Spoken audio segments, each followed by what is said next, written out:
कंबर पाठ मांतर, हातांची मुद्रा, डोळे बंद, मन शांत, दीर्घ श्वास सोडून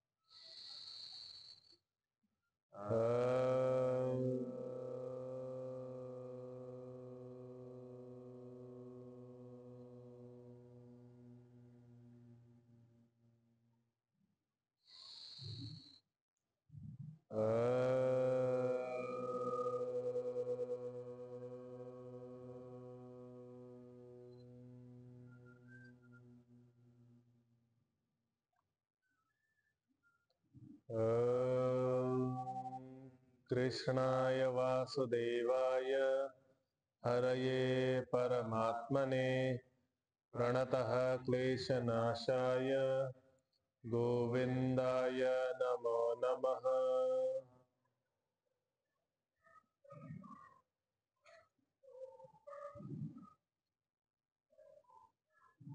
ओम श्री परमात्मने नमः।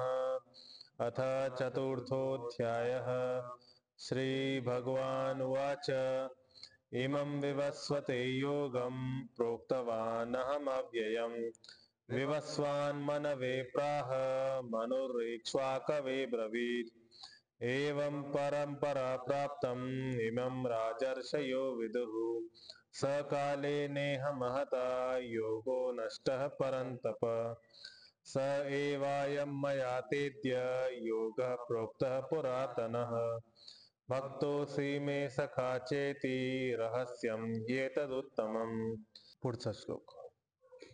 अर्जुन उवाच अपरं भवतो जन्म परं जन्म विवस्वतः कथम् एतद्विजानीयां त्वमादौ प्रोक्तवानिति।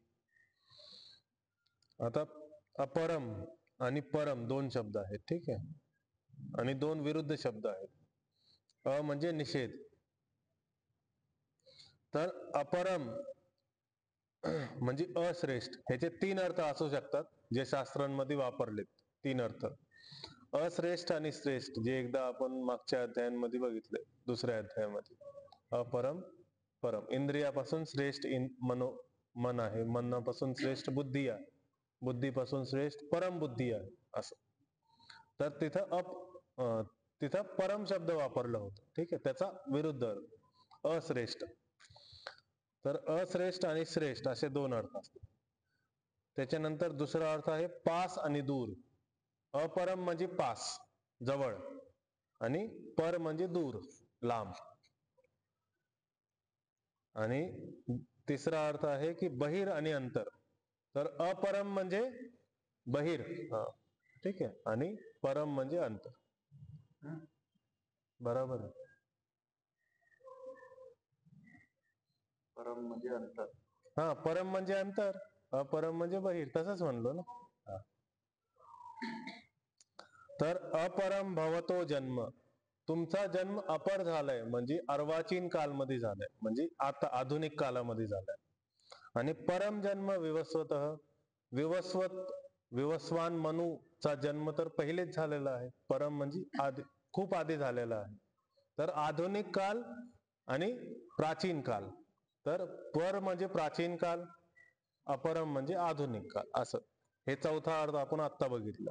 म्हणजे थोडक्यात पास आणि दूर, तुमचा एकदम जवळ जन्म झालाय, आत्ताच जन्म झालाय ह्या युगामध्ये, पण विवस्वान मनूचा तर खूप आधी जन्म झालेला आहे।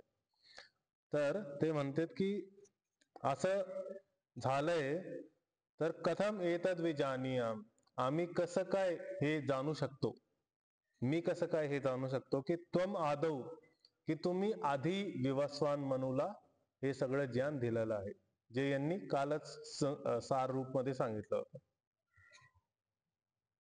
त्वम आदौ, तुम्ही पहिलेही, आदौ म्हणजे पहिलेच, प्रोक्तवान इति म्हणले आहे, असं की ज्ञान मी दिलेलं आहे सगळ्यांना, योगचा ज्ञान मी दिलेला, तुम्ही असं कसं काय म्हणता।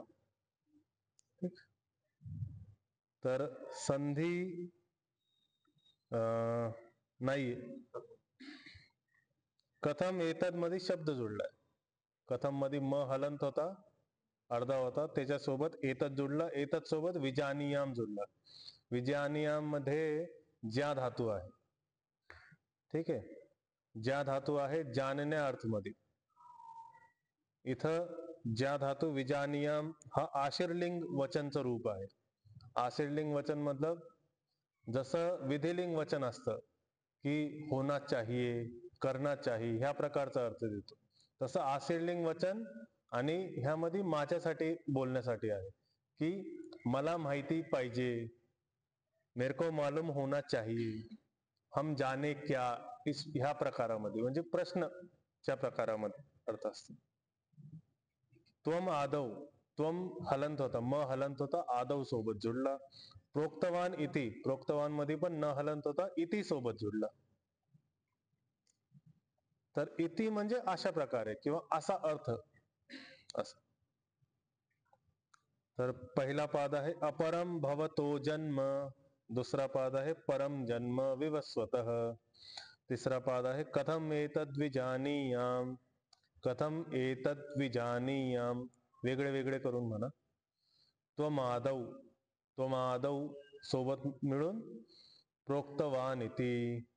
ठीक, चौथा पाद त्वमादौ प्रोक्तवान इति. उच्चारण घेऊयात. अपरम भवतो जन्म, अपरम भवतो जन्म, परम जन्म विवस्वतः, परम जन्म विवस्वतः, कथम एतद् विजानीयाम, कथम एतद् विजानीयाम, त्वमादौ प्रोक्तवान इति. त्वमादौ प्रोक्तवान् इति. सगळे सोबत. अपरम भवतो जन्म, परम जन्म विवस्वतः, कथम एतद् विजानीयाम, त्वमादौ प्रोक्तवान् इति. अपरम भवतो जन्म, परम जन्म विवस्वतः, कथम एतद् विजानीयाम, त्वमादौ प्रोक्तवान् इति. पुढचा श्लोक. श्री भगवान उवाच बहूनि मे व्यतीतानि जन्मानि तव चार्जुन, तान्यहं वेद सर्वाणि न त्वं वेत्थ परन्तप.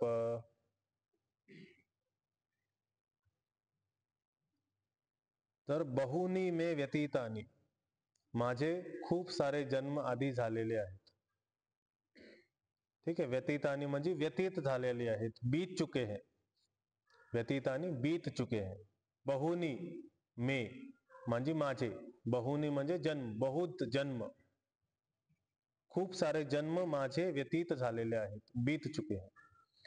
जन्मानी तव अर्जुन, आणि तुझे पण खूप सारे जन्म झाले आहेत. च अर्जुन, हे अर्जुन. तानी अहम, तानी आणि अहम, तानी अहम वेद सर्वानी, त्यांना मी जाणतोय. वेद, वेद इथं चतुर्वेद वाला वेद नाहीये. ठीक आहे, वेद म्हणजे जाणणे. दोन अर्थ सांगितले होते ना, एक वेद म्हणजे चतुर्वेद आणि वेद म्हणजे जाणणे. तर इथं जाणणे अर्थ आहे. तानी अहम वेद, मी त्यांना सगळ्यांना, त्या जन्मांना जाणतोय, मला माहित आहे, मला पाठ आहेत सगळे. सर्वाणी, सर्व जन्मांना जाणतोय. न त्वम वेत्थ, तू नाही जाणत. वेत्थ त्याच धातूचा रूप आहे, वेद धातूचाच विद धातूचा रूप आहे वेत्थ. ठीक आहे, तू सगळ्या जन्मांना नाही जाणत, तुला माहितीच नाही की पाठीमागच्या जन्मांमध्ये तुझं काय काय झालेलं. हे परंतप, एक तर अर्जुनाने संबोधन केलं आणि दुसरं परंतप, शत्रूंना तापणारा, शत्रूंना जाळून टाकणारा, मारून टाकणारा,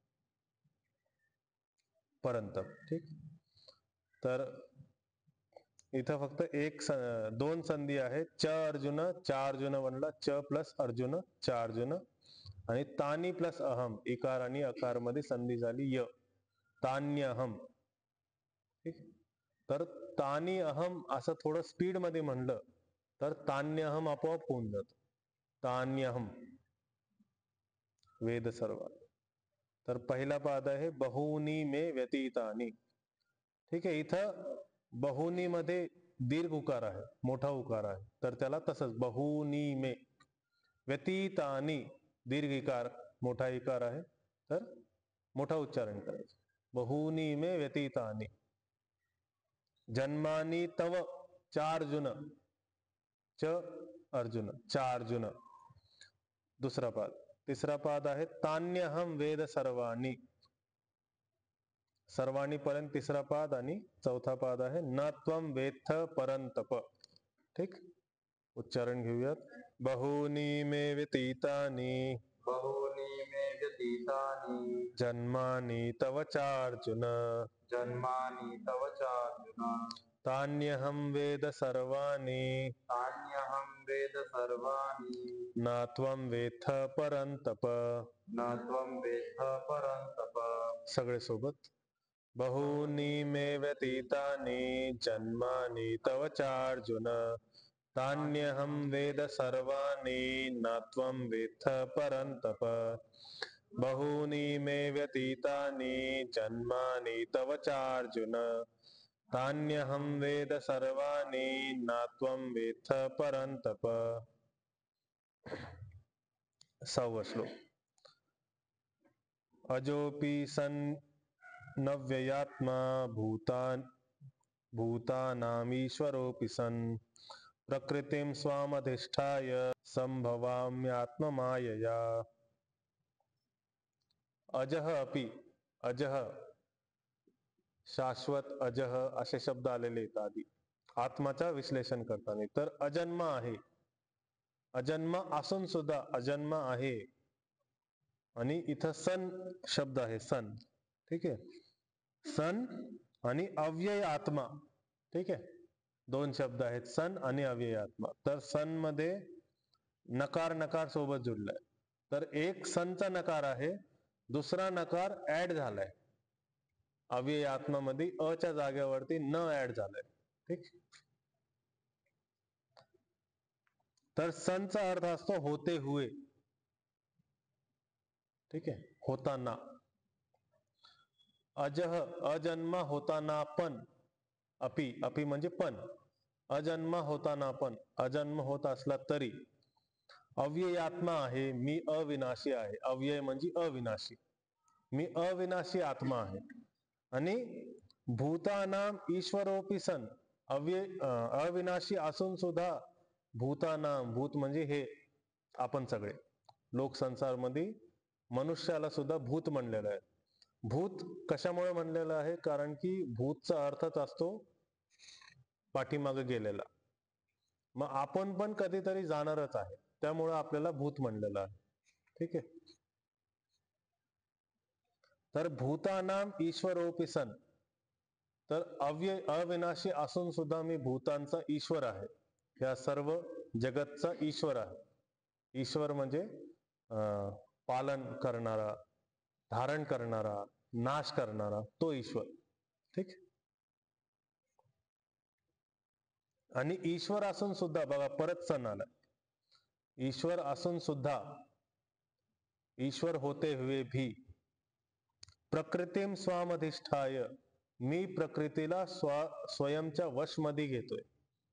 जसं बाकीचे लोक प्रकृतीच्या वशमध्ये येतात, पण श्रीकृष्ण काय म्हणतात की मी प्रकृतीला वशमध्ये करतोय आणि मग स्वतःच्या मायापासून एक जन्म उत्पन्न करतोय, ज्याला आपण लीला म्हणतोय. की ही श्रीकृष्णजींची लीला आहे. भरपूर ऐकतोय आपण लीला शब्द. तर इथं माया शब्द दिलाय, आत्ममायया. संभवामी, जसं उद्भव समुद्भव शब्द आला होता, तर संभवामी म्हणजे समुपसर्ग पूर्वक भवामी धातू, भू धातू आहे, ती उत्पन्न करण्यासाठी आहे. संभवामी, मी उत्पन्न होणार आहे. कशा माध्यमातून? आत्माच्या मायाच्या माध्यमातून. मी प्रकृतीला अधिष्ठित केलेलं आहे, मी प्रकृतीला पकडून धरलेला आहे, त्याला वशमध्ये केलं आहे, आणि मग स्वतःच्या इच्छानुसार मी जन्म घेतोय. त्याच्यामुळं माझे कोणत्या पण कर्माचा आणि अकर्माचा संस्कार माझ्यामध्ये बनणार नाही, कारण की मी फक्त लीलासाठी करतोय. त्याच्यामुळे श्रीकृष्णजींनी लहानपणापासून मोठ्यापर्यंत जे पण काही कर्म केलेले आहेत, त्याच्यामध्ये आपण आपल्या कंपॅरिझन त्यांच्यासोबत करायचंच नाही की श्रीकृष्णजींनी केलंय मग आपण का नाही. त्यांनी माया केलेली आहे, त्यांचा जो शरीर त्यांनी द्वापर युग मध्ये वापरलाय, त्यांचा जो शरीर त्यांनी रामायण मध्ये वापरलाय, ती सगळी एक माया स्वरूप आहे. ठीक आहे, ती त्यांची लीला आहे. त्यांचा संस्कार त्यांच्यामध्ये बसणार नाही. आपले सगळ्यांचे कर्माचे संस्कार आपल्यामध्ये बसणारच आहे. त्यांचे कर्माचे संस्कार त्यांच्यामध्ये बसत नाही. त्याच्यामुळे त्यांनी काय कर्म केले त्याला नाही, त्यांनी काय प्रेरणा हे त्यालाच बघायचं.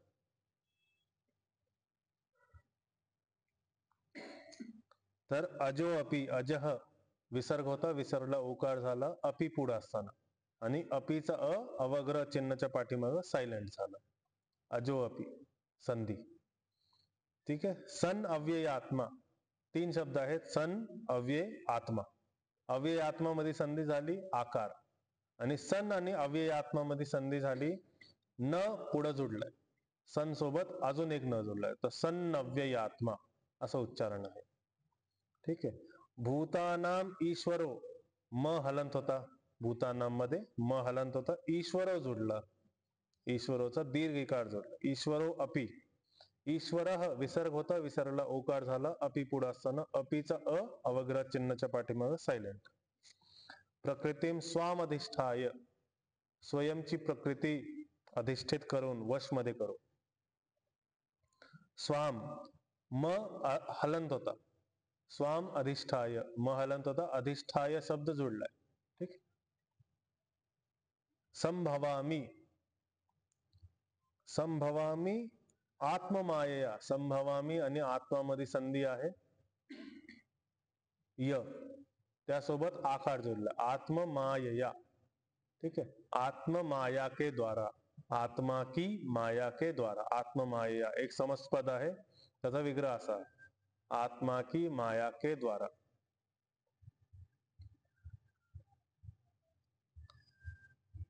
तर पहिला पद आहे अजोपी सन्नव्ययात्मा.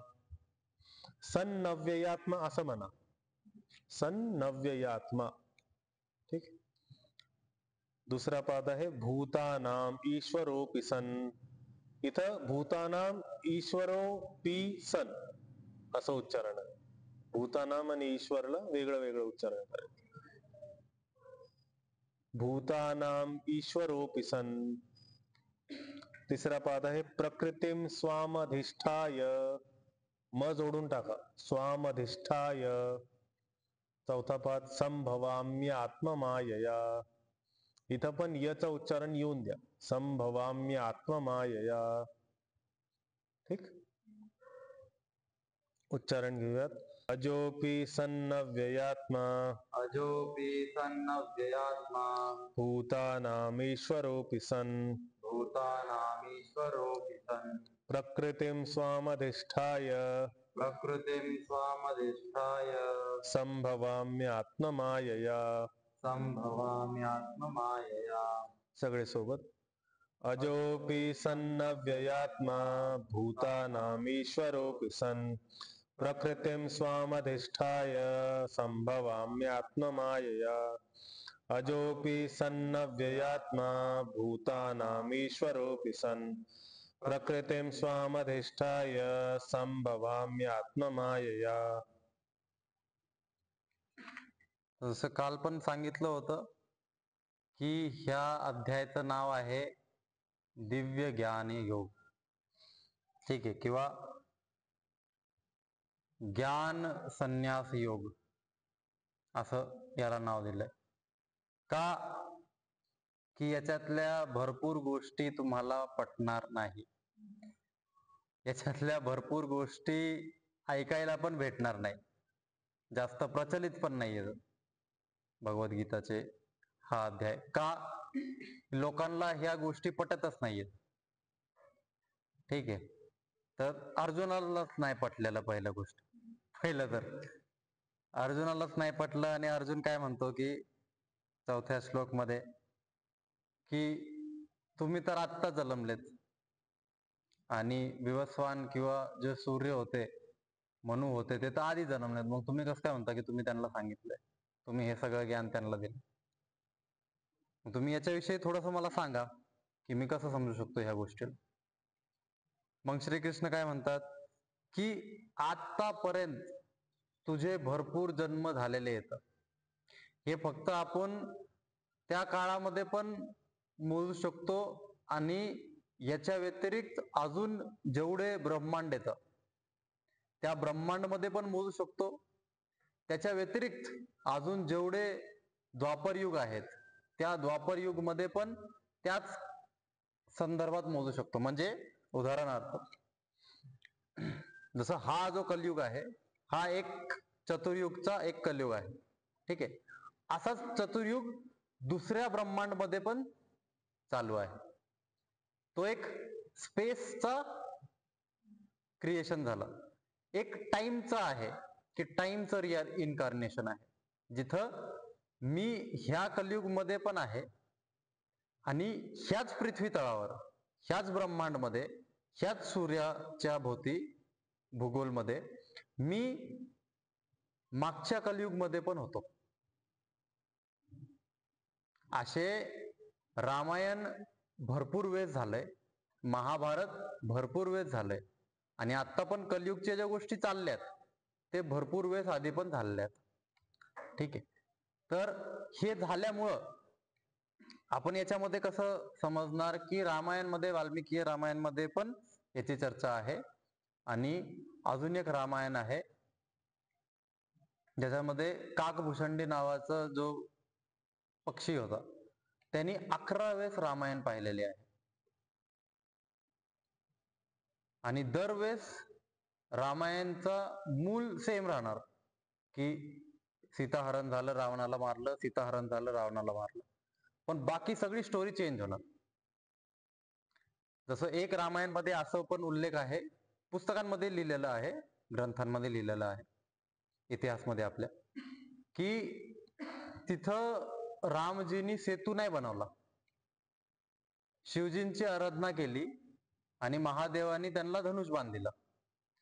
त्या धनुष्यबाणची अशी कला होती की त्यामध्ये ते धनुष्यबाण किती पण मोठं होऊ शकतं आणि किती पण छोटं होऊ शकतं. मग त्या धनुष्यबाणला खूप मोठं केलं आणि मग त्याच्यावर समुद्रावर ठेवलं आणि मग त्यांनी ते पार करून लढाई युद्ध लढलं. काही काहींमध्ये असं पण आहे उल्लेख की जामवंतनी वेगळ्या प्रकारे रावणासोबत लढला होता. ठीक.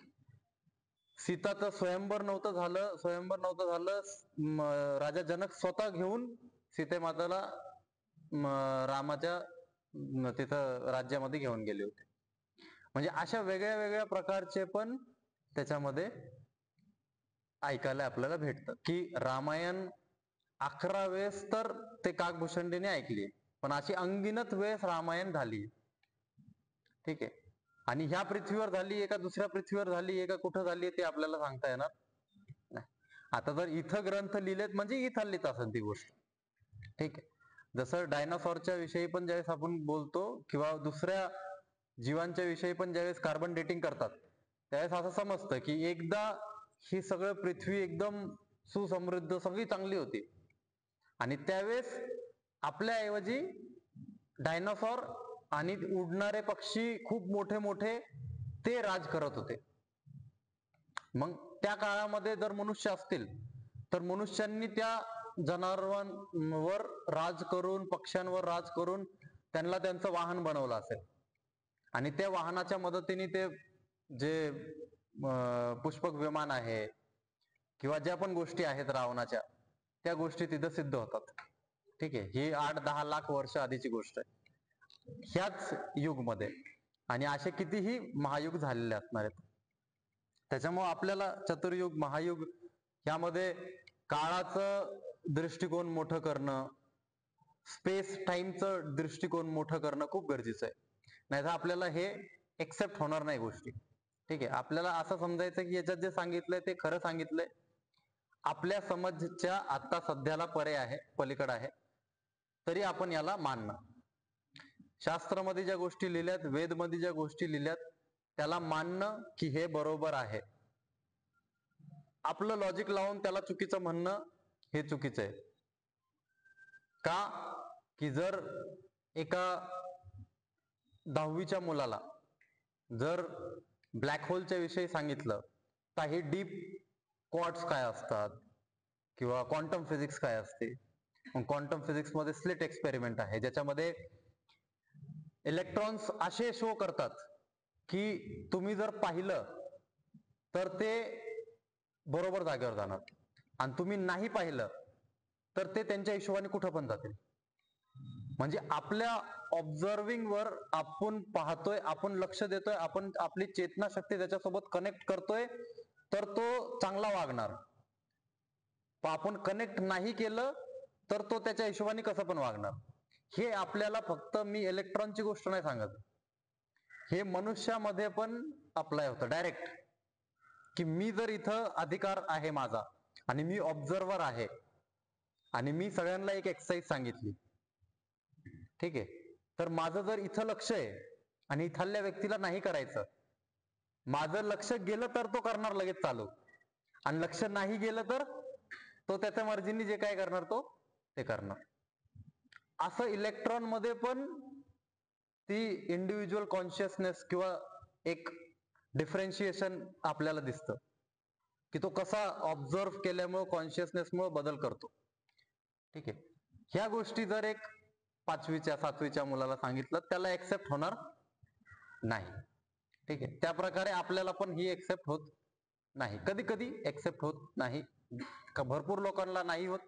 आपण याला एक्सेप्ट करायचं आणि याच्यावर आपण काय रिसर्च करू शकतो, काय संशोधन करू शकतो, काय समजू शकतो, काय जाणू शकतो, त्याच्यावर आपण अभ्यास केला पाहिजे. ठीक आहे, तर काय सांगितलं की माझेही भरपूर जन्म झालेले आहेत आणि तुझेही भरपूर जन्म झालेले आहेत. माझे जन्म मला लक्षात येतं, तुझे जन्म तुला लक्षात नाही. का? की तू एका सिस्टम मधून उत्पन्न झालेला आहे, मी माझ्या इच्छाने उत्पन्न झालोय.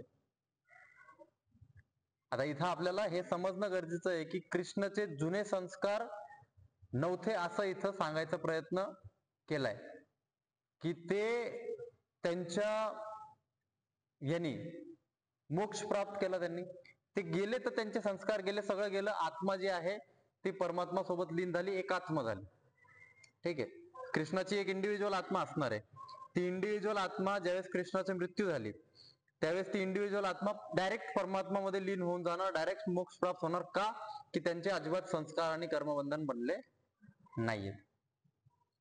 पण असं पण ऐकण्यामध्ये येतं की श्रीकृष्णाला जे जे भोगावं लागलं ते सगळं श्रापित होतं, ते सगळं कर्मबंधन मध्ये बांधलेलं गेलं होतं, की त्यांनी आधी असे कर्म केले होते त्याच्यामुळे त्यांना हे भोगावं लागलं.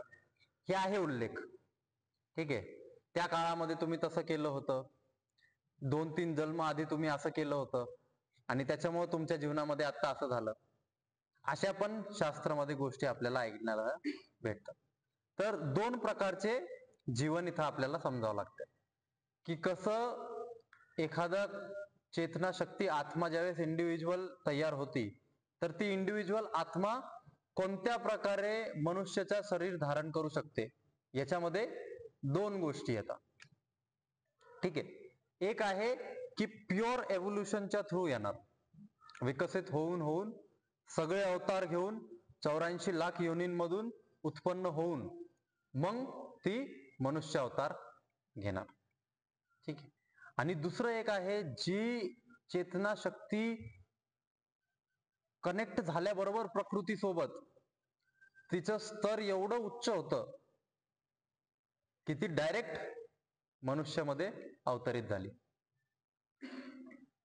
का? की तिची चेतना शक्ती उच्च स्तरची असल्यामुळं ते ज्यावेळेस शरीर निर्माण होत होतं, एक आईच्या पोटामध्ये ज्यावेळेस शरीर निर्माण होत होतं, त्या निर्माण झालेल्या शरीरासोबत ती उच्च स्तरची चेतना डायरेक्ट कनेक्ट झाली. हे कनेक्शन डिपेंड करतं संस्कारावर आईच्या. पण जर ती उच्च स्तरची चेतना असेल आणि आईचे संस्कार खूप शुद्ध असतील तर ती तिथं उतरू शकते. खूप चांगल्या प्रमाणामध्ये आईची चेतनाचा स्तर पण तो लेवलचा पाहिजे, तेव्हा ती अट्रॅक्ट करणार त्या हाई चेतनाला, हायर लेवलची चेतना शक्तीला ते अट्रॅक्ट करणार. कधी अट्रॅक्ट करणार? ज्यावेळेस तिचा स्वतःचा स्तर उच्च असणार, त्यावेळेस आपण चांगली गर्भला जन्म देऊ शकतो, चांगल्या बाळाला जन्म देऊ शकतो. त्याच्यामुळं गर्भसंस्कार ही विधी आहे आणि खूप आधीपासून आहे, म्हणजे कन्सेप्शनच्या आधीपासून आहे ह्या सगळ्या गोष्टी झाल्या पाहिजे. ठीक आहे. तर असं याच्यामध्ये आपल्याला हे समजतं की कृष्णची जी चेतना शक्ती आहे ती उच्च स्तरची असल्यामुळं ते डायरेक्ट जन्म घेतात. त्यांनी त्रेतायुगमध्ये अधर्म जिथं जिथं झाला, जिथं जिथं त्यांना वाटलं की मी जन्म घेतला पाहिजे, तिथं तिथं त्यांनी जन्म घेतला, शत्रूचा नाश केला आणि परत ते मोक्षमध्ये परमात्मा स्वरूपमध्ये गेले. ठीक आहे. परत त्रेतायुगमध्ये आले, द्वापरयुगमध्ये आले, परत द्वापरयुगमध्ये पण अवतरित झाले. अवतरित झाल्यानंतर नाश केला दुष्टांचा आणि हे सगळं शेवटीच झालंय. हे असं आता 5000 वर्ष झाले एवढं हे याचा खून करतोय त्याचा खून करतोय मग कृष्ण का नाही येत असं होणार नाही. ठीक आहे. ह्या सगळ्या गोष्टी चालत राहतात. हे कधी होणार? एकदम युगच्या एंडला, त्यावेळेसच श्रीकृष्ण अवतरित होणार की आता आपल्याला याला पुढं न्यायचंय, याला संपवायचंय, ह्या चक्रला आपल्याला तोडायचंय. नाहीतर त्याच गोष्टी पुढं पुढं पुढं पुढं जातील आणि फिरून आता हे कलियुग संपल्यानंतर एक मध्ये एक गॅप असतो, एक मध्ये काहीतरी वर्षांचा एक मोठा गॅप असतो आणि मग सतयुग येतो. तो जो गॅप आहे तो डिस्ट्रक्शनचा गॅप असतो. कम्प्लीट अपोकॅलिप्स म्हणजे कम्प्लीट डिस्ट्रक्शन. 300 वर्षांचा गॅप सांग. हा, तर त्यामध्ये काय होतं की हा युग संपला, युग संपायला कोण मदत करणार? ईश्वर स्वतः मदत करणार. हा, स्वतः मदत करणार आणि सगळं ते युग संपवणार. जसं आता हे कलियुग संपवण्यासाठी ते कल्की अवतार घेतील. ठीक आहे. तर हे संपल्यानंतर चतुर्युग संपला. आता 300 वर्ष हे अपोकॅलिप्स चालणार, कम्प्लीट डिस्ट्रक्शन, भयानक डिस्ट्रक्शन. त्यामध्ये पण जीव राहणार. कोणते?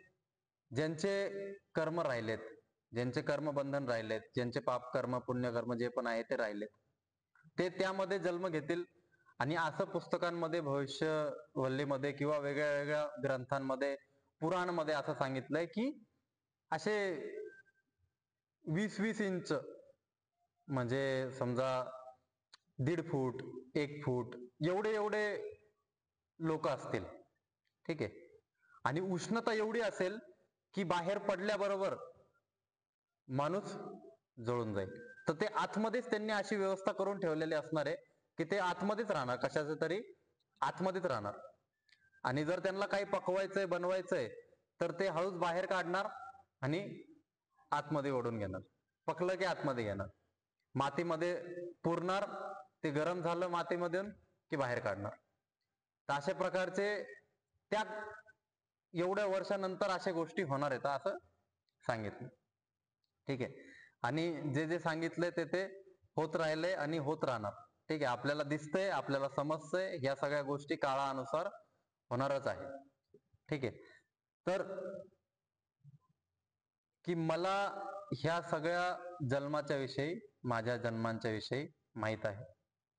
काऊन की शुद्ध संस्कार असल्यामुळं, शुद्ध आत्मा असल्यामुळं, परमात्माचा डायरेक्ट स्वरूप असल्यामुळं, चेतना शक्तीचा, चेतनाचा स्तर खूप उच्च असल्यामुळं मला त्या गोष्टी माहीत आहेत. पण तुला त्या गोष्टी माहीत नाही का? म्हणून की तू एक वेगळ्या प्रकृतीने, एक वेगळ्या प्रकारे ह्या पृथ्वीवर जन्मलाय. ठीक आहे. मग 6व्या श्लोक मध्ये, जरी मी अजन्मा आहे, जरी मी अविनाशी आहे, तरी पण मी प्रकृतीला वशमध्ये करून मी जन्म घेऊ शकतो. आता आपण जर असा विचार केला तर काल जसं मी सांगितलं की अनंत परमात्मा आहे, सर्वत्र आहे, पूर्ण ब्रह्मांडमध्ये, त्याचे काही बाउंड्री नाहीये. तर तो अजन्मा झाला आणि अविनाशी पण झाला. त्याचे 2 तुकडे पण नाही होऊ शकत. जर 2 तुकडे नाही होऊ शकत तर एक परमात्मा सर्वत्र आहे आणि एक परमात्मा इथं शरीर घेऊन आलाय असं आपण कसं काय म्हणू शकतो? नाही म्हणू शकत. पण इथं त्या गोष्टीला सांगितलं. काय सांगितलं? की जरी मी अजन्मा आहे, जरी मी अविनाशी आहे, तरी मी ह्या प्रकृतीला वशमध्ये करून मी इथं अवतरित होतो. आणि मी अवतरित होतो, आतापर्यंत झालोय आणि पुढं पण होत राहणार. याच्या पुढच्या श्लोक मध्येच लगेच आहे. आणि हा श्लोक तुम्ही भरपूर वेळेस ऐकला असणार. यदा यदा ही धर्मस्य ग्लानिर्भवति भारत. पुढचे 2 श्लोक आहेत जे भरपूर गीता शास्त्रात ऐकतो. तर त्याच्यामध्ये काय सांगितलं की ज्या ज्या वेळेस अधर्म होणार त्या त्या वेळेस मी येणार. मग कसं येणार? की स्वतःच्या अधिष्ठानाने, स्वतःच्या मर्जीने, स्वतःच्या इच्छाने मी प्रकृतीला कंट्रोल मध्ये करणार आणि मग मी हे शरीर धारण करणार. उदाहरण म्हणण्यापेक्षा एक एक्सप्लेनेशनच्या अर्थमध्ये आपण याला समजू की जी चेतना शक्ती, जी अनंत परमात्माचा स्वभाव आहे, सच्चिन आनंद, हा तर एक साध्या जीव आत्मामध्ये पण असतो, एक इंडिव्हिज्युअल आत्मामध्ये पण असतो. ठीक आहे, सच्चित आनंद एवढा स्वभाव असतो. पण सच्चित आनंदच्या सोबत सर्व शक्तिमान आणि सर्वव्यापी असं पण ते उत्पन्न करू शकतात. कसं काय? त्याच्या पाठीमाग आपण सायंटिफिक किंवा थोडस आपण रिसर्च करून त्याच्या पाठीमाग एक सिरीज वाईज गोष्ट समजू शकतो. याला थोडस आपण क्लिअर करू. ठीक आहे, तर चेतनाचा स्तर खूप उच्च आहे.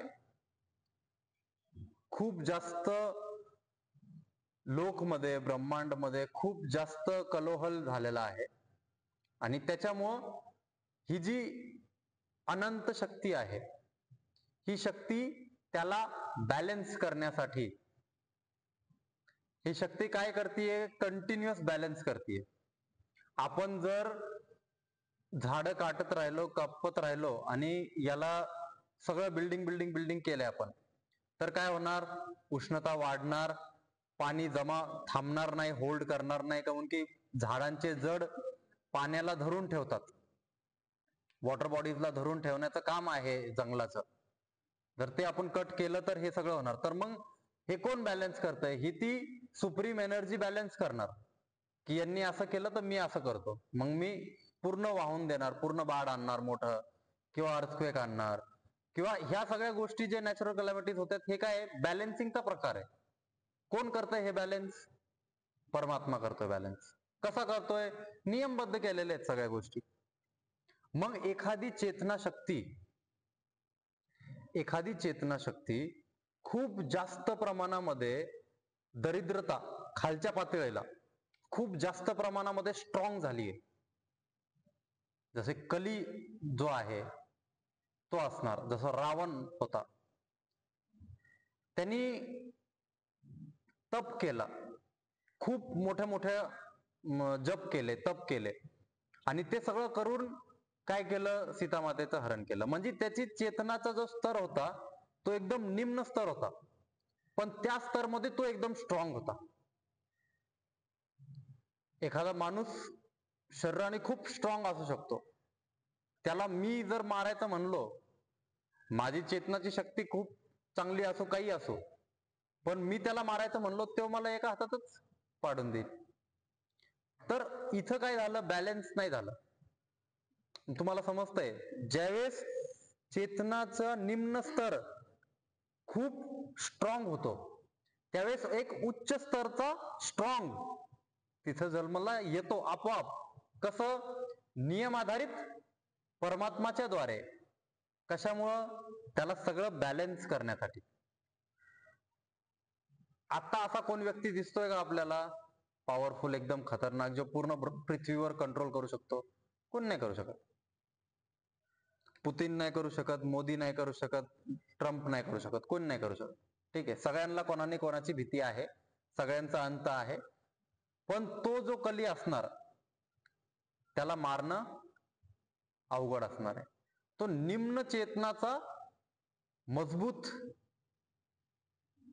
आत्मा असणार आहे, मजबूत त्याची ही असणार आहे. आणि त्याच्यासाठी लोक प्रयत्न करतात आज पण. असं नाहीये की आजच्या काळामध्ये लोक प्रयत्न नाही करत आहे. भरपूर लोक असे सायंटिफिक रिसर्च करतात की मी म्युटेट होऊन 4-5 जनावरांचं माझ्यामध्ये म्युटेशन झालं पाहिजे आणि मी त्यांची ताकद घेतली पाहिजे. हे एकदम छोट्या स्तरचं नेगेटिव्ह म्युटेशन आहे किंवा नेगेटिव्ह एनर्जीला स्ट्रॉंग करणं आहे. पण ज्यावेळेस उच्च खूप मोठं स्ट्रॉंग होणार ती निम्न एनर्जी, निम्न चेतनाची शक्ती, त्यावेळेस ती काय करणार, सगळ्या पृथ्वीवर राज करणार. जसं कंस होते. ठीक आहे. तर उद्देश कंसला मारण्याचा होता. कृष्णाचा जो उद्देश होता तो कंसला मारण्याचा. कंस फुल भयानक सुपर पॉवर आणि ती पण निम्न चेतनाची. रावण सेम. ठीक आहे. आजच्या काळात आपल्याला तसा व्यक्ती भेटत नाही, तर त्याच्या ऑपोजिट मध्ये त्याला बॅलन्स करण्यासाठी येणार नाही. कधी येणार? ज्यावेळेस बॅलन्स करण्यासारखं येणार. बॅलन्स करण्यासाठी आज पण लोक आहेत. जसं एखादा अपराधी खूप भयानक अपराध करतो, त्याला आपण जेलमध्ये पाहतो, त्याला मेलेलं पाहतो, त्याला कोण ना कोण पोलीस, आर्मी, कोण ना कोण मारताय, तर त्यांना बॅलन्स करण्यासाठी सगळ्या गोष्टी अवेलेबल आहेत आज. तर हे बॅलन्स करण्याच्या याच्यात ईश्वरचा उगम होतो प्रकृतीच्या अनुसार. ठीक आहे. तर ह्या प्रकारे इथं त्यांनी सांगितलं की मी माझ्या इच्छानी, त्यांची इच्छा काय आहे? बॅलन्स आहे त्यांची इच्छा. सगळ्या ब्रह्मांडचं जेवढं अस्तित्व आहे, पूर्ण अस्तित्वाचं बॅलन्स करणं हेच त्यांचं काम आहे.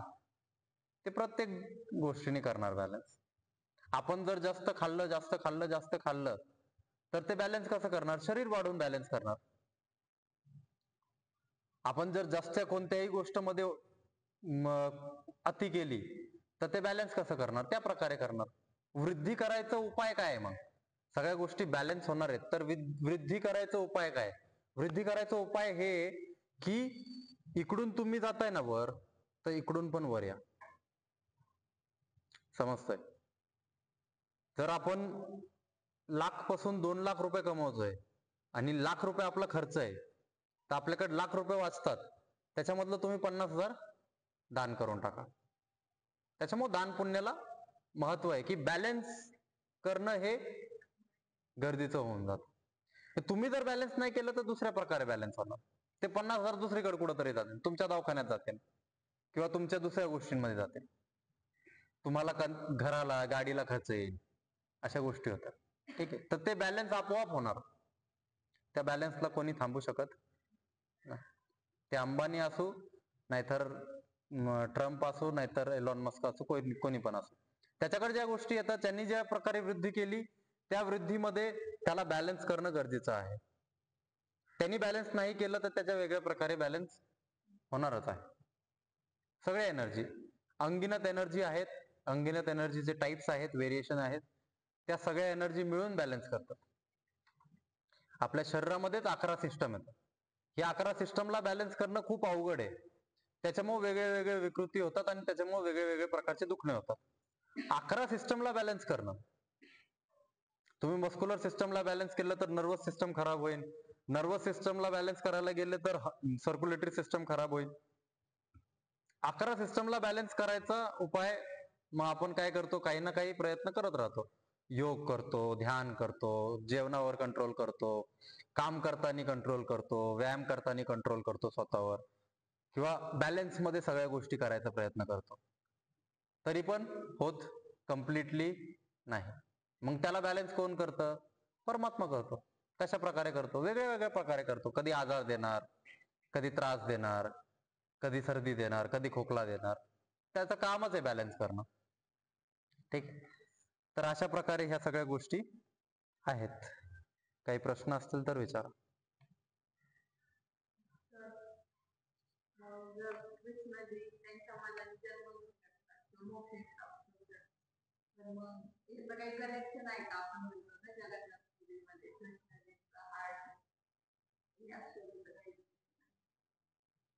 त्यांचं हार्ट सेफ करून ठेवलंय असं म्हणतात, पण ते हार्ट कोणी पाहिलं नाहीये. व्हायब्रेशन आहेत.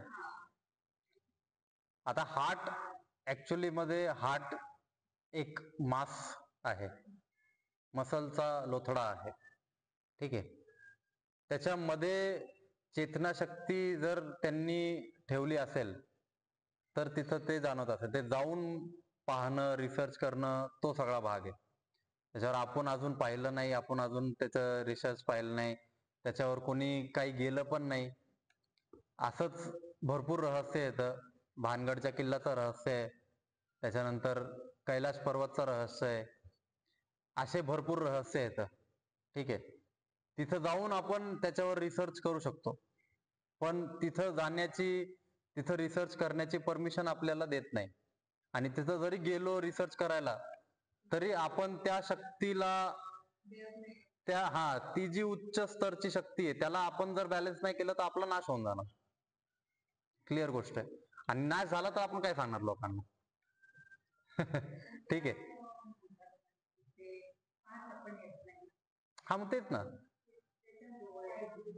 जसं कैलाश पर्वत वर तुम्ही थोडस वर जाऊ शकता, त्याच्यानंतर वर तुम्हाला काहीच नाही करता येणार. एव्हरेस्ट त्याच्यापेक्षा मोठा असून कितीतरी लोक गेलेले आहेत, पण तिथं नाही. तसेच नेगेटिव्ह एनर्जीचे पण पॉइंट्स आहेत. भानगडचा किल्ला हा एक नेगेटिव्ह एनर्जीचा पॉइंट आहे. आपण जरी विचार केला की आपण टॉर्च घेऊन जाऊ, आपण लाईट बीट लावून जाऊ, तरी तिथं काहीतरी नेगेटिव्ह एनर्जी स्ट्रॉंग आहे, जी आपल्याला राजस्थानमध्ये आहे. असे भरपूर जागा आहेत. नेगेटिव्ह वे मध्ये पण आहे आणि पॉझिटिव्ह वे मध्ये पण आहे. तिथं पण रात्री एकदा अंधार झाला की तिथं अवॉइड करतात. काही काही बिहारमध्ये, युपी मध्ये असे गाव आहेत, 6 वाजले दुकानं बंद, शटर बंद, घर बंद, सगळं बंद, कुत्रे सुद्धा बाहेर फिरतात. तर ह्या सगळ्या गोष्टी पॉझिटिव्ह मध्ये पण आहे आणि निगेटिव्ह मध्ये पण आहे. आपली चेतनाची शक्ती जर चांगली असली तर आपण तिथं जाऊन त्याच्यावर रिसर्च वगैरे करू शकतो, त्याला बॅलन्स करू शकतो. नाही तर ते रिस्क रिवॉर्डला शोभत नाही. त्याला रिवॉर्ड काय आहे की आपल्याला समजेल की तिथं काय आहे. रिस्क काय आहे की आपणच निघून जाऊ. तर आपण जरी समजलं तरी आपण काय करणार?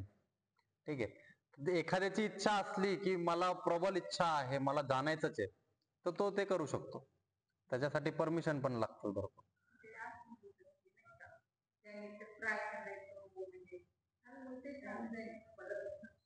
तेच ना, त्याला सहन नाही होत ती शक्ती.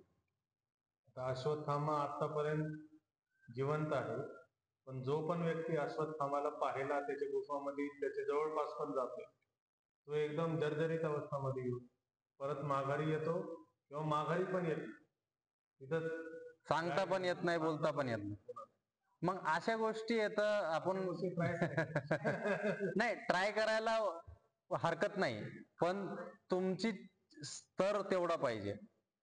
तुमचं पॉवर, तुमची एनर्जी ते कंट्रोल करायला, ते होल्ड करायला, ते पाहायला.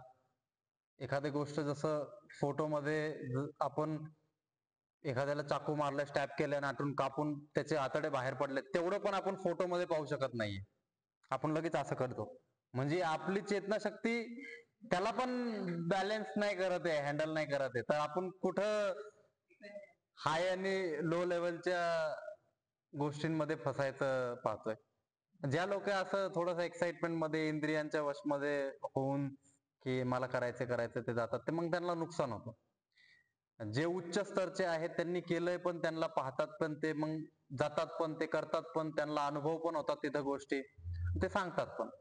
असे हिमालयामध्ये भरपूर योगी आहेत, पण ते मग लोकांमध्ये नाही येत, ते लोक प्रचलित नाही आहेत. कारण की स्वामीजी आणि आचार्यजींनी खूप वेळेस पहाडीवर फिरताना आचार्यजींनी अशा योगींची चर्चा केलेली आहे, ज्यांच्यामध्ये असं भयानक स्तर, त्यांचं चेतनाचा स्तर खूप हाय लेवलचा असतो. त्यांच्यासोबत बोलले, त्यांना म्हणले तुम्ही येऊन असा इंटरव्ह्यू द्या किंवा तुम्ही तुमच्याविषयी सांगा, हे करत नाही. खूप कमी लोक करतात, म्हणजे करतात मग ते दिसतात आपल्याला मीडियामध्ये, बाकी नाही दिसत. ठीक. तर तो प्रश्न आहे की जर हार्ट ठेवला आहे तर तोच हार्ट परत जिवंत होणार, त्याच्यामधूनच परत होणार का? काय एखाद्याच्या आईच्या पोटी येणार येतं, तर त्या हार्ट मध्ये तर ते डेव्हलप नाही होणार. ठीक आहे. जो डेव्हलपमेंट आहे, ते जे येणार कल्की अवतार ते एका आईच्या पोटी येणार आहेत, हे तर आहेच. ते त्या हृदयाचं काय महत्व आहे हे रिसर्चची गोष्ट आहे, याच्यावर आपण काही टिप्पणी देऊ शकत नाही. ठीक. कंबरपाठ मान सरळ, हातांची मुद्रा, डोळे बंद, मन शांत, दीर्घ श्वास भरून